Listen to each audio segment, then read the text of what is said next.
அப்போஸ்தலர் 7ஆம் அதிகாரம் 38ஆம் வசனம். சீனாய் மலையில் தன்னுடனே பேசின தூதனோடும் நம்முடைய பிதாக்களோடும் கூட வனாந்தரத்திலே சபைக்குள்ளிருந்தவனும் நமக்கு கொடுக்கும்படி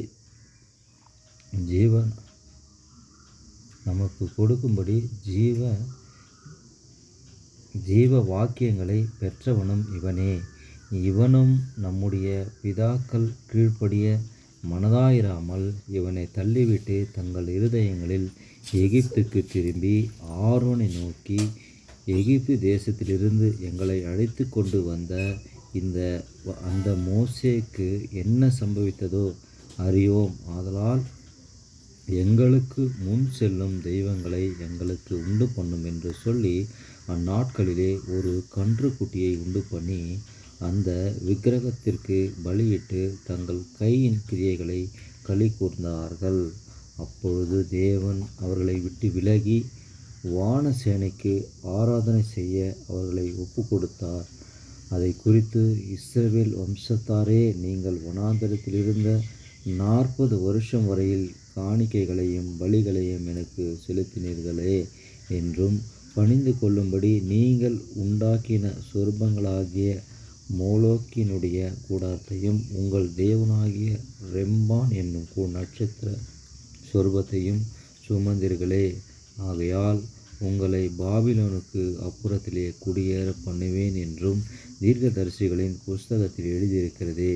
மேலும் நீ பார்த்த மாதிரியின்படியே சாட்சியின் கூடாரத்தை உண்டு பண்ணுவாயாக என்று மோசேயுடனே பேசினவர் கட்டளையிட்ட பிரகாரமாக அந்த கூடாரம் வனாந்தரத்திலே நம்முடைய பிதாக்களோடே இருந்தது.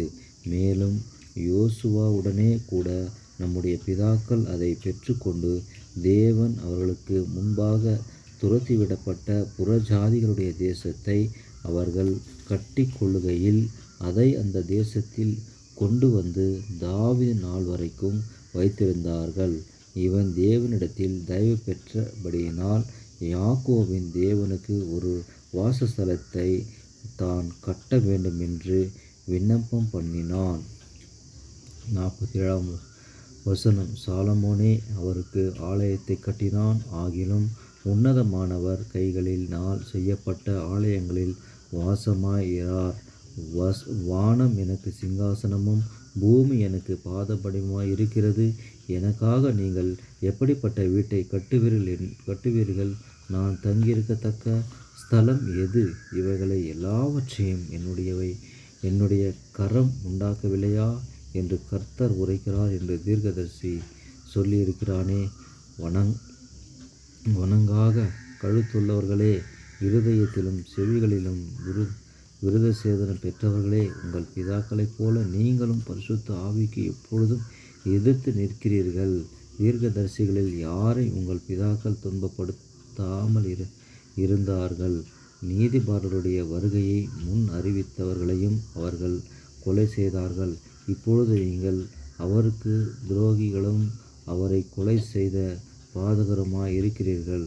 தேவதூதரை கொண்டு நீங்கள் நியாயப்பிரமாணத்தை பெற்றிருந்தும் அதை கை கொள்ளாமல் போனீர்கள் என்றான். இவைகளை அவர்கள் கேட்டபொழுது மூர்க்கமடைந்து அவர்களை பார்த்து பல்லை கடித்தார்கள். அவன் பரிசுத்த ஆவியினாலே நிறைந்த